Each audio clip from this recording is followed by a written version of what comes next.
nuclear program. And as the chairman of the Joint Chiefs will demonstrate, it was an incredible and overwhelming success. The order we received from our commander-in-chief was focused, it was powerful, and it was clear. We devastated the Iranian nuclear program. But it's worth noting the operation did not target Iranian troops or the Iranian people. For the entirety of his time in office, President Trump has consistently stated for over 10 years that Iran must not get a nuclear weapon. Full stop.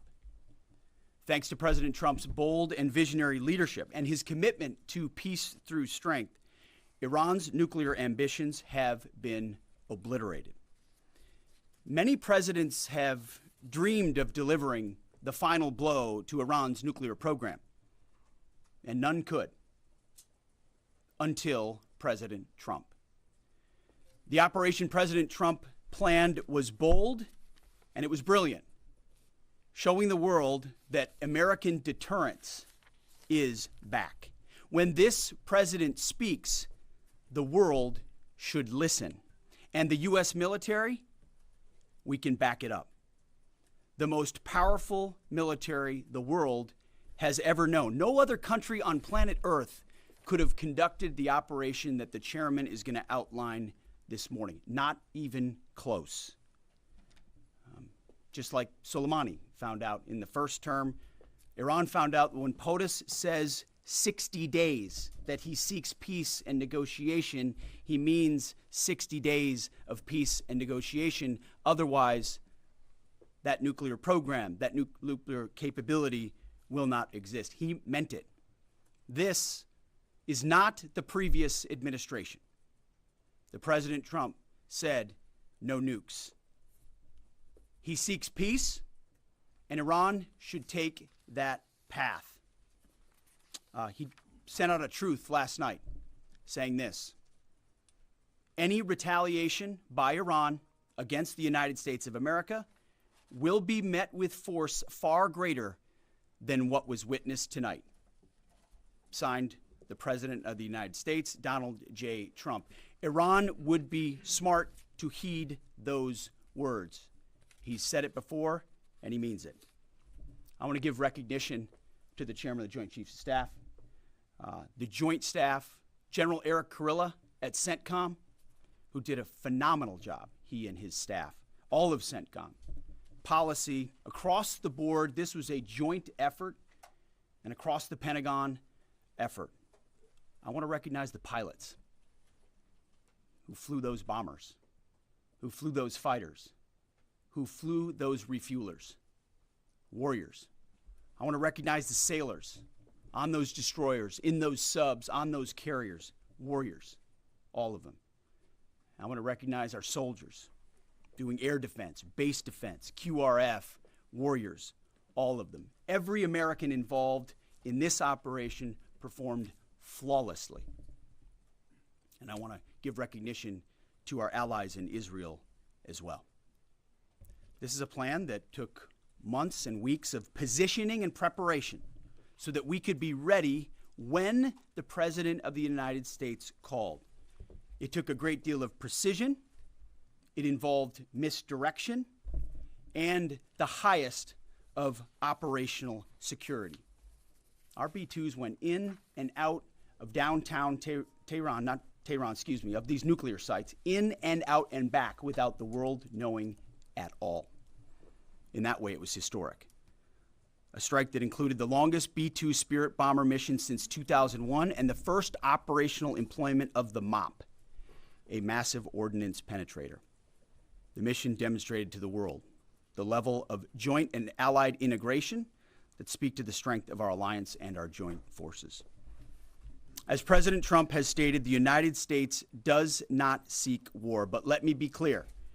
We will act swiftly and decisively when our people, our partners, or our interests are threatened. Iran should listen to the President of the United States and know that he means it, every word. I want to give congratulations to our Commander-in-Chief. It was an honor to watch him lead last night and throughout, and to our great American warriors on this successful operation. God bless our troops. God bless America.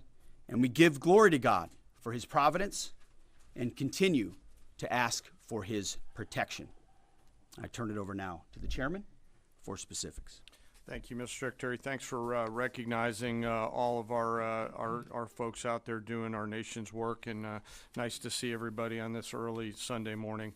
Last night on the President's orders, U.S. Central Command, under the command of General Eric Kurilla, executed Operation Midnight Hammer, a deliberate and precise strike against 3 Iranian nuclear facilities.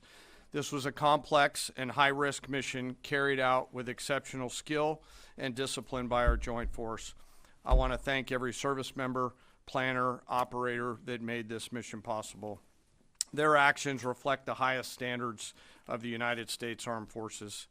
This operation was designed to severely degrade Iran's nuclear weapons infrastructure. It was planned and executed across multiple domains and theaters with coordination that reflects our ability to project power globally with speed and precision at the time and place of our nation's choosing.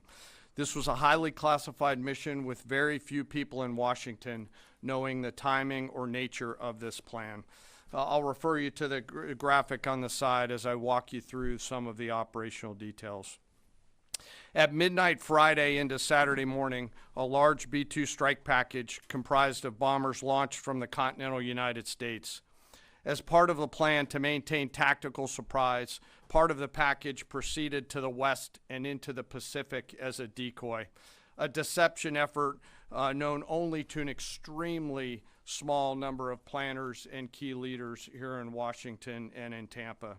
The main strike package, comprised of 7 B-2 Spirit bombers, each with 2 crew members, proceeded quietly to the east with minimal communications.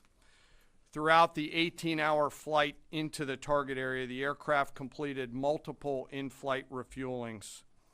Once over land, the B-2s linked up with escort and support aircraft in a complex, tightly timed maneuver requiring exact synchronization across multiple platforms in a narrow piece of airspace, all done with minimal communications. This type of integration is exactly what our joint force does better than anyone else in the world. At approximately 5 p.m. Eastern Standard Time last night, and just prior to the strike package entering Iran, a U.S. submarine in the Central Command area of responsibility launched more than 24 Tomahawk land attack cruise missiles against key surface infrastructure targets at Esfahan. As the Operation Midnight Hammer strike package entered Iranian airspace, the U.S. employed several deception tactics, including decoys, as the 4th and 5th generation aircraft pushed out in front of the strike package at high altitude and high speed, sweeping in front of the package for enemy fighters and surface-to-air missile threats. The strike package was supported by U.S. Strategic Command, U.S. Transportation Command, U.S. Cyber Command, U.S. Space Command, U.S. Space Force, and U.S. European Command. As the strike package approached Fordo and Natanz, the U.S. protection package employed high-speed suppression weapons to ensure safe passage of the strike package, with fighter assets employing preemptive suppressing fires against any potential Iranian surface-to-air threats. We are currently unaware of any shots fired at the U.S. strike package on the way in. At approximately 6:40 p.m. Eastern Standard Time, 2:10 a.m. Iran time, the lead B-2 dropped 2 GBU-57 massive ordnance penetrator weapons on the first of several aim points at Fordo. As the president stated last night, the remaining bombers then hit their targets as well, with a total of 14 MOPs dropped against 2 nuclear target areas. All 3 Iranian nuclear infrastructure targets were struck between 6:40 p.m. and 7:05 p.m. Eastern Time. Again, that's about 2:10 in the morning local time in Iran, with the Tomahawk missiles being the last to strike at Esfahan to ensure we retain the element of surprise throughout the operation. Following weapons release, the Midnight Hammer strike package exited Iranian airspace and the package began its return home. We are unaware of any shots fired at the package on the way out. Iran's fighters did not fly, and it appears that Iran's surface-to-air missile systems did not see us. Throughout the mission, we retained the element of surprise. In total, U.S. forces employed approximately 75 precision-guided weapons during this operation. This included, as the President stated last night, 14 30,000-pound GBU-57 massive ordnance penetrators, marking the first ever operational use of this weapon. I know that battle damage is of great interest. Final battle damage will take some time, but initial battle damage assessments indicate that all three sites sustained extremely severe damage and destruction. More than 125 U.S. aircraft participated in this mission, including B-2 stealth bombers, multiple flights of fourth and fifth generation fighters, dozens and dozens of air refueling tankers, a guided missile submarine, and a full array of intelligence, surveillance, and reconnaissance aircraft, as well as hundreds of maintenance and operational professionals. As the Secretary said, this was the largest B-2 operational strike in U.S. history and the second longest B-2 mission ever flown, exceeded only by those in the days following 9/11. Well prior to the strike, General Kurilla elevated force protection measures across the region, especially in Iraq, Syria, and the Gulf. Our forces remain on high alert and are fully postured to respond to any Iranian retaliation or proxy attacks, which would be an incredibly poor choice. We will defend ourselves. The safety of our service members and civilians remains our highest priority. This mission demonstrates the unmatched reach, coordination, and capability of the United States military. In just a matter of weeks, this went from strategic planning to global execution. This operation underscores the unmatched capabilities and global reach of the United States military. As the President clearly said last night, no other military in the world could have done this. I join the President and the Secretary in being incredibly proud of the air crews, naval forces, cyber operators, planners, and support teams, and commanders who made this mission possible. It is their skill, discipline, and teamwork that makes this operation possible. I am particularly proud of our discipline related to operational security, something that was of great concern to the President, the Secretary, General Kurilla, and me, and we will continue to focus on this. As we stand here this morning, many assets are still airborne, and we have hundreds deployed. I ask that we keep our warfighters on their way home and our deployed service member in our thoughts. Our joint force remains ready to defend the United States, our troops, and our interests in the region. Thank you very much. We will take a few questions, Phil. Me? Yeah. So, is regime change off the table, Mr. Secretary? And to the chairman, you said the battle damage assessment is still ongoing, but do you believe that some nuclear capability in Iran remains? This mission was not and has not been about regime change. The President authorized a precision operation to neutralize the threats to our national interests posed by the Iranian nuclear program and the collective self-defense of our troops and our ally Israel. Thanks for your question. I think BDA is still pending, and it would be way too early for me to comment on what may or may not still be there. But thanks for the question. Green. No, behind you. Excuse me, Mr. Secretary, can you tell me, was there a particular moment when the President decided to pull the trigger on this operation where he said, now, rather than being, something in the holster, now we're going to pull the trigger on it? I would just say, having the opportunity to witness his leadership, he was fully committed to the peace process. Wanted a negotiated outcome, gave Iran every single opportunity, and unfortunately was met by stonewalling, which is why he gave them plenty of time to continue to come to the table and give up enrichment, give up the nuclear program. But there was I won't say the particular moment, there was certainly a moment in time where he realized that it had to be a certain action taken in order to minimize the threat to us and our troops. Yeah. General, you say that General Kurilla increased force protection in Iraq, Syria, and Gulf, in those areas. Were they given any advance warning the attacks were coming?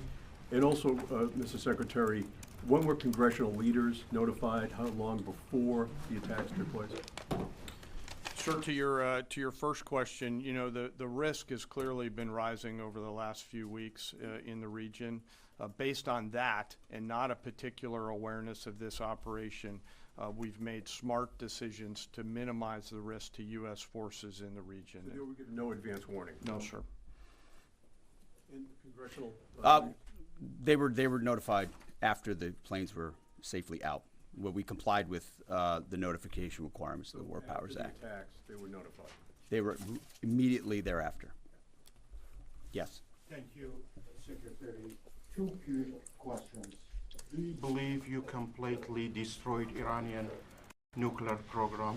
And how about Iranian ballistic missiles? Your ally as Israel always saying that is biggest threat. And second question is very important. What will be your next step if Iran or militias under Iranian influence in the region attack U.S. interests or allies in the region? And you can chime in on this too, Mr. Chairman. The battle damage assessment is ongoing, but our initial assessment, as the chairman said, is that all of our precision munitions struck where we wanted them to strike and had the desired effect, which means especially in Fordo, which was the primary target here, we believe we achieved destruction of capabilities there. Ultimately, wherever it may be, whether it's in Iraq or Syria or bases in the Gulf, as the president said, it would be, as the chairman said, it would be a very bad idea for Iran or its proxies to attempt to attack American forces. Yes. Thank you, Mr. Secretary. Regarding retaliations, Iran and North Korea are cooperating on nuclear and missile development. Do you think there is a possibility that Iran, North Korea, and the other forces, such as China, will join forces to retaliate against the United States? Well, unfortunately, because of the policies under the previous administration, we drove those countries together, and ultimately that creates a challenging environment. For this particular operation, the focus is on Iran and Iranian nuclear capabilities. That's our focus here, is to not just say that they can't have, but President Trump has said from over 20 years, frankly, Iran cannot have a nuclear weapon. And ultimately, he decided this is the moment, given their stonewalling, when direct military action had to be taken to prevent that from happening. Yes. Thank you very much. General Kane, I understand OPSEC, I respect OPSEC. Can you say at all what security procedures are being taken to protect U.S. troops in Iraq and elsewhere in the Middle East? And Secretary Hegseth, as a global war on terrorism veteran, what do you say to veterans who may be concerned the U.S. is getting into another open-ended war in the Middle East over weapons of mass destruction? Thanks, sir, for the question. I won't comment on what force protection measures are being taken in the region. What I will say is we're being proactive and not reactive, and being very thoughtful about ensuring that we do all that we can to protect our forces out there. And I would just say, as the president has directed and made clear, this is most certainly not open-ended. It doesn't mean it limits our ability to respond. We will respond if necessary. The most powerful military in the world is postured and prepared to defend our people. But what the president gave us, as I said, was a focused, powerful, and clear mission on the destruction of Iranian nuclear capabilities. Those were the targets. That's what was struck. That's what was overwhelming. That's what was overwhelming. That's what the Iranian regime needs to understand, as the president put out last night. He wants peace. There needs to be a negotiated settlement here. We ultimately demonstrated that Iran cannot have a nuclear capability. That is a very clear mission set on this operation. Yes, hold on. Yes, right there. Thank you, Mr. Secretary. Question for the Secretary and the Chairman. How was this strike coordinated with the Israelis on a strategic level, militarily, and on a tactical level? Was there any direct Israeli military participation in this operation? Well, I would say certainly Israel had an incredible military success, especially at the beginning and ongoing, in degrading Iranian capabilities, in degrading Iranian launchers, MRBMs. It's been incredible to watch what our ally Israel has been able to do. And there certainly have been conversations. I mean, General Kurilla at CENTCOM has worked closely in the defense of Israel for many years. And part of this operation was the defense of Israel and the ongoing defense of Israel. But as it pertains to this strike, this was U.S. operated and U.S. led. We took advantage of some of the preparatory work that's been done over the past week and a half in terms of axis of approach. I won't get into the particulars, but as the Secretary said, it was a U.S. strike. We made sure we were not in the same piece of airspace and sky. Aside from that, that was the extent of it. We'll take a couple more. Yeah, right there. Question to the Secretary first. Are you concerned whatsoever now about the reaction from U.S. allies given the strike, particularly those in the Gulf? And to the Chairman, if I may, I understand you don't want to speak to specific assets and force protection measures, but do you anticipate at least having to bring in any further assets from other theaters to aid in force protection over the coming days? We certainly understand the challenges of allies in the region, and we have been respectful and in working in collaboration with them as it pertains to basing and sensitivities there. Ultimately, they've got a lot of assets and people in those locations also where American troops are co-located. So that's a consideration of ours. We've been in close consultation with them, and we appreciate the support that we have got. Thanks for the question on sort of the global picture. And as you know, that's one of my jobs, is to look globally at the entire range of challenges. We are always carefully considering our force posture around the world, and then offering options to the Secretary and to the President. I won't comment on any future things, but the American people should know that we carefully consider those moves around the world and try to modulate as needed our force structure in the region. Absolutely. Yeah, right here. Thank you. What communications are being sent to the Iranians right now, and is there any possibility of diplomacy now or in the coming days? I can only confirm that there are both public and private messages being directly delivered to the Iranians in multiple channels, giving them every opportunity to come to the table. They understand precisely what the American position is, precisely what steps they can take to allow for peace, and we hope they do so. Yes. The president may not want an open-ended conflict. The Iranians may disagree. Are you prepared for a protracted war? Well, anything can happen in conflict. We acknowledge that. But the scope of this was intentionally limited. That's the message that we're sending. With the capabilities of the American military, nearly unlimited. So Iran, in that sense, has a choice. But we've made it very clear to them, this is nuclear sites, this is nuclear capabilities, this is the line that the president set, and we set that back. Now is the time to come forward for peace. But I think one of the takeaways from this as well is the unprecedented level of ongoing cooperation. I can't speak highly enough of the chairman and his staff and General Kurilla in CENTCOM, what they've done to look around the corner, to pre-position, to understand how an operation like this comes together. The scope and scale of what occurred last night would take the breath away of almost any American if you had an opportunity to watch it in real time. And I think Tehran is certainly calculating the reality that Planes flew from the middle of America in Missouri overnight, completely undetected over 3 of their most highly sensitive sites, and we were able to destroy nuclear capabilities. And our boys in those bombers are on their way home right now. We believe that'll have a clear psychological impact on how they view the future, and we certainly hope they take the path of negotiated peace. But I could not be more proud of how this building operated, of the precision, the sensitivity, and the professionalism of the troops involved in this effort. I will take one more. We'll take one more question. Yes, right there. Thank you, Mr. Secretary. Concerning the justification for these strikes, in March, the Office of the Director of National Intelligence released their threat assessment, concluding, quote, Iran is not building a nuclear weapon, and Khamenei has not authorized the nuclear programs he suspended in 2003, unquote. So what new intelligence does the U.S. have since then that the Iranians have changed their position on nuclear weapons? And does this new intelligence come from U.S. sources and methods, or are we getting this information from other countries? Well, I would just simply say that the president's made it very clear.